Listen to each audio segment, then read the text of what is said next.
Hello,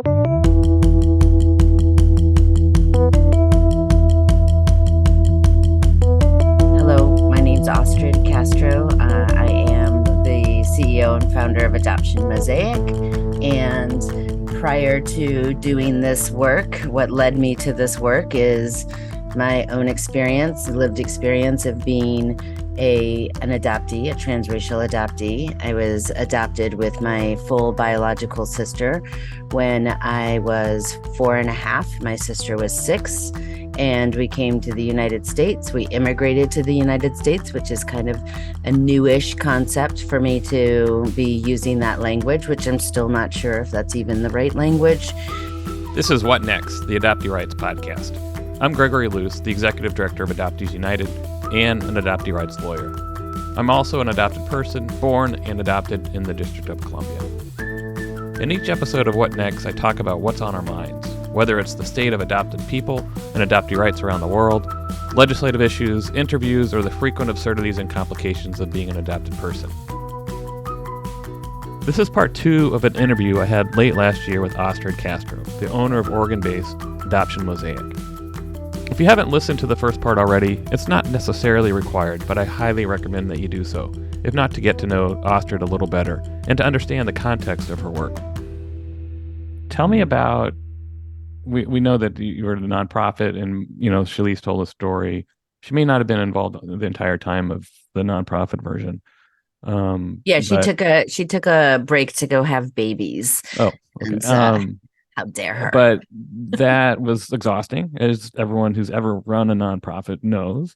You're often chasing after money that may not be there, or it's not there for the purpose that you want, and so you close that down. And it may have been because I imagine sometimes you just need a break from all the work that you do. Someday, maybe I will write a book about, I feel like this experience of being the professional I was, working in the industry and working and running Adoption Mosaic 501c3, finding my birth mother and having the rug pulled out from under me and finding the true story and having to unpack that disrupted every ounce of my being, the core of who I was. And to think I was surrounded by therapists and adoptees who were critically thinking adoptees, conscious adoptive parents who were there to have hard conversations around adoption, and the rug still was pulled out from under me. I lost myself. And it was 12 years ago that I found her, and I've been picking up the pieces. And I've also been a really strong believer that in the work that I do, I have to be showing up to be the difference between being an adoptee professional and being an adoptee is very clear in my mind. Talk a little bit more about that. I think that's really interesting.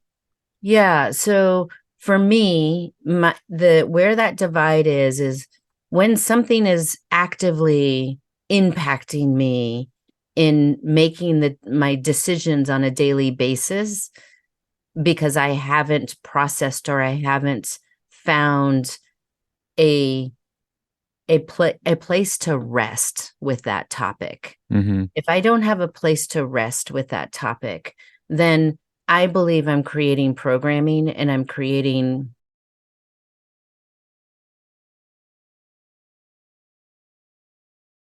resources and support that aren't looking through a critical lens. Are you saying it's coming more from your own personal unease that may exist at that point?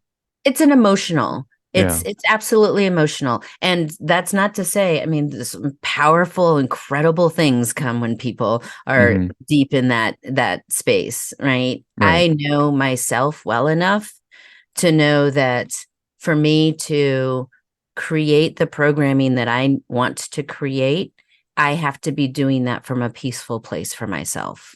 That's just who I am. When I don't, I create programming that is so emotional to me, unless everybody agrees or unless everybody is on the same page, I then feel personally sad or personally angry or attacked, or it's personal because I'm not in my space feeling peace with this. Interesting. And so the rug being pulled out from under me and running Adoption Mosaic 501c3, in addition to how hard it was for it to get funded, I had a in addition kid. to all, and Maya was, when we closed Adoption Mosaic, I believe she was 13 at the time, and got a divorce at the same time. I Right. mean, So you're right. I lost everything that was normal, whatever that means. And it was clear to me that I had to go off in this world and figure some things out for myself, in addition to the whole conversation that you and Shalise had around funding and nonprofits and adoption and adoptee-led organizations and all of that, which I encourage your listeners to check into that conversation, because it's really powerful. She did an incredible job in describing and explaining that experience for Adoption Mosaic and who we were. And one of the main factors of why we closed the doors, the other factor that she didn't talk as much about, because that's not her story to talk about, is this experience that I was having of being so dysregulated, and I had no business serving my community in creating programs at that time. Right. And I see now with Adoption Mosaic, which is run as a LLC, I believe, or the company, your program is very conscious. Your approach at each event is very conscious. You use the language that I mean, as a white male generally, I have trouble using, such as, I think for me, and I love that your spaces are so safe for adoptees. They're just the minor phrasing, like "thanks for sharing that," having "thanks for sharing that," or "you're in community," or "you're holding space." And so I had this conversation with my wife yesterday, or even maybe today, saying that and she says hi, by the way. Saying I'm going to be talking with you today, is that I feel like I don't have the ability to say those things, and I should. Because it's something I just had to figure out. And those are important pieces. I think they may apply more for organizations or people that have been marginalized in the past, because it creates a safe environment to talk about these issues, and it's an affirming environment. I mean, for instance, in the group that we're in with a number of other Colombian adoptees, it's been a very deliberative process in discussing the issues there. And I've been super impressed by how it's gone. It is slow, but it's really respectful, and it is really affirming. I'm not a Colombian adoptee, obviously, but to be able to see how that unfolds is really remarkable, and I'm learning quite a bit from that. And I also learn from your programming all the time. I'm inspired by it, and so I really appreciate it. It's incredibly diverse. The people that you have on your programs are people I've not come across, but have been very active in the communities for many years. And so I'm glad to see that they are getting a spotlight as well. It's a niche, and I see us as our board chair, and we have these discussions all the time about Adoptees United. Although we have a diverse board, we don't so much have a diverse audience, and that's an issue. It's an issue we have to figure out. Right. Because part of it is who's the face of Adoptees United. Sometimes it's me, and sometimes it's about birth records for domestic adoptees, which is predominantly white. That sort of overshadows all the stuff that we try to do, and so that is something we're actively trying to figure out. Both the face of the organization, I mean, legitimate face, not just putting someone up there, but someone who's actively involved, and figuring out how to broaden our audience. And because your audience is fantastic. And I imagine that was very consciously built. Absolutely. Absolutely. So I think what you're speaking a lot about right now is our most well-known program, We the Experts Adoptee Speaker Series. That was created out of this experience of being on so many panels in this work becoming a baby professional Astrid. And when she was 18, started in her career by being on a panel for an adoption agency. My first panel when I was 18 was to promote adoptions. The years I have spent being on what I consider unethical panels and knowing how I felt when I came home from those experiences. They weren't on Zoom, they were live. It was a sea of white people who were interested in adoption agencies. I mean, it was not my community. I was presenting and in some ways performing for an audience of people who thought adoption was a beautiful thing, and we didn't have space and didn't know how to talk about the trauma. We didn't know how to talk about the loss. We didn't know how to talk about trafficking. We didn't know how to talk. We didn't have language to talk about those things, or we chose not to, right, as an industry. Right. And it was because kind of going back full circle here is going back to something I said earlier, was this experience of working in an industry that has you thinking one way about adoption, but then feeling another way. Like I would be on these panels, and I definitely got a lot out of being able to tell my story. Storytelling is so incredibly healing.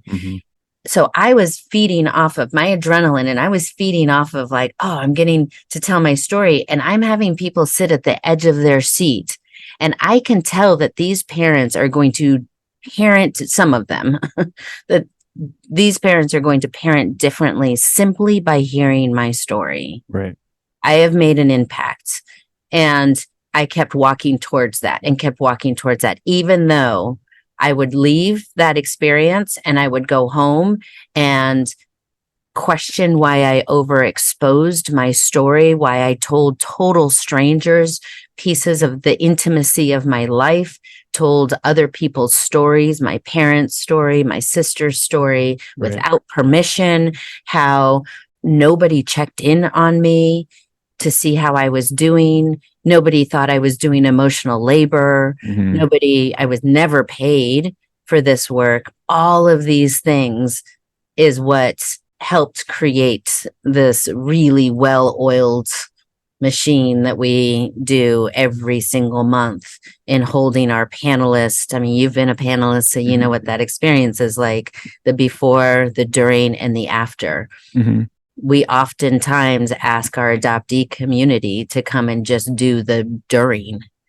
There's no before and there's no after. And you also do programming for adoptive parents. And the way I've always heard you describe that, and I've really appreciated it, is that you do that because you needed that when you were little, Astrid, and you didn't get that.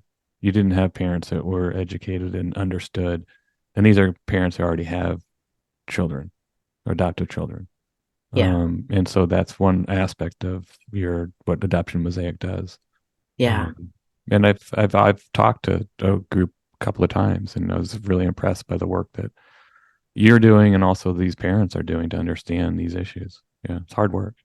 It is. And I do want to say that I believe my own set of parents have really fed this work of me wanting to stay in supporting adoptive parents who are actively parenting. And we also have a course for seasoned parents, those parents who are older, who some might say missed the boat on these conversations and are older parents. And I believe that we're watching estrangement happening at a very high rate, I think, within our community of adoptees saying, I'm kind of done carrying the burden of being your educator. That is not my job, and it doesn't feel good.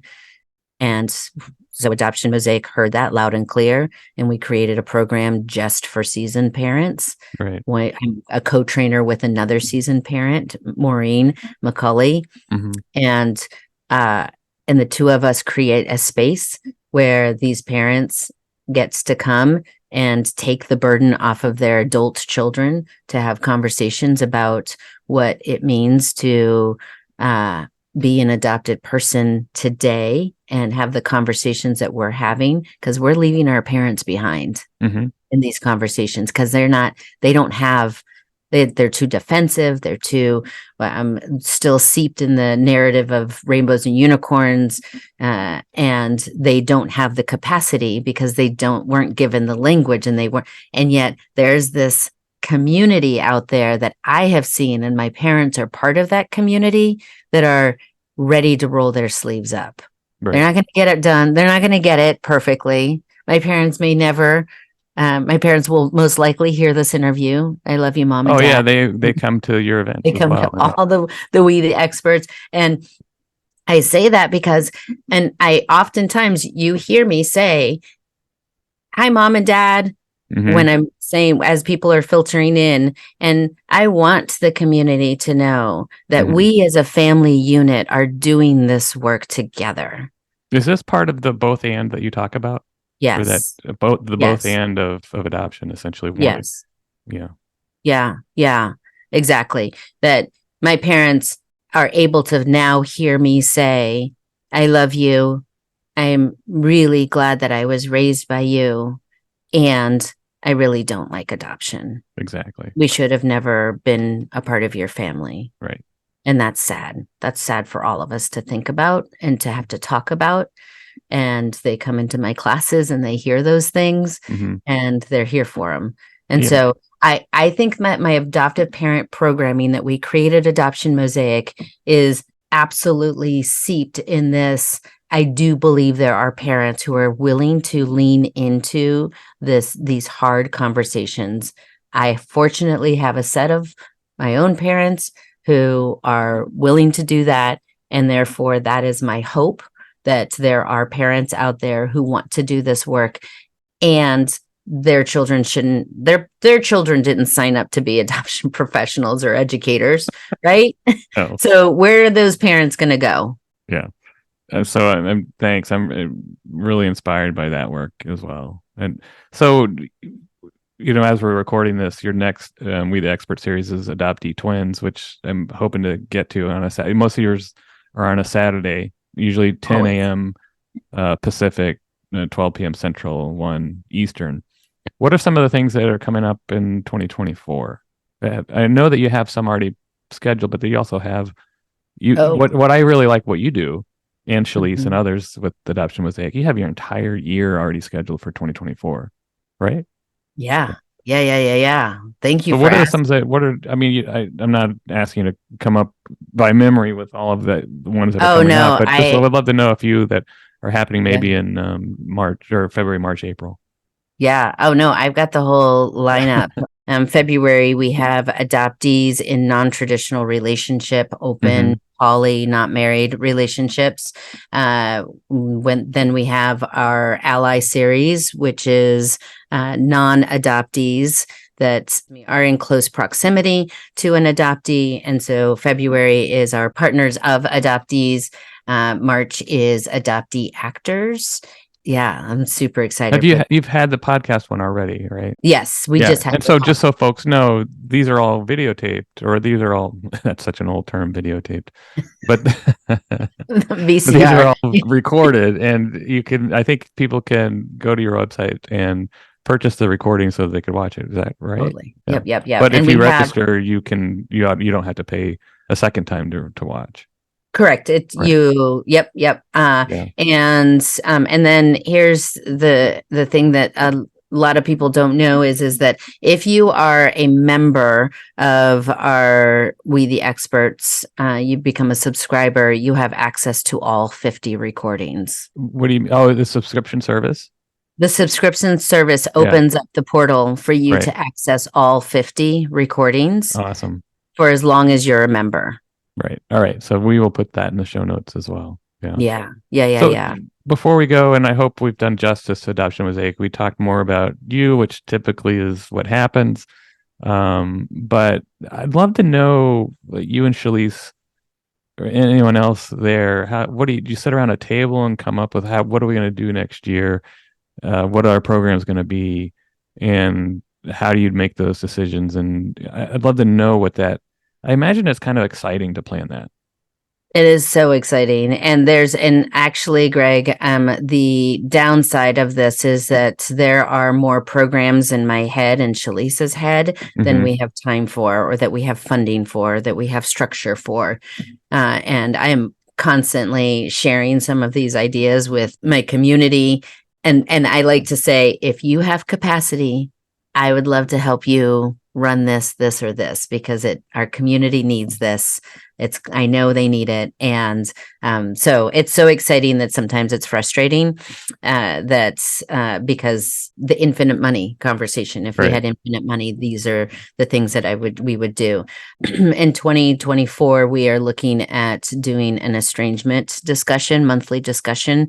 Our estrangement panel was the largest registered panel of audience that we have ever had. We had over 200 people register for that panel. Wow. This one in particular was estrangement from adoptive family.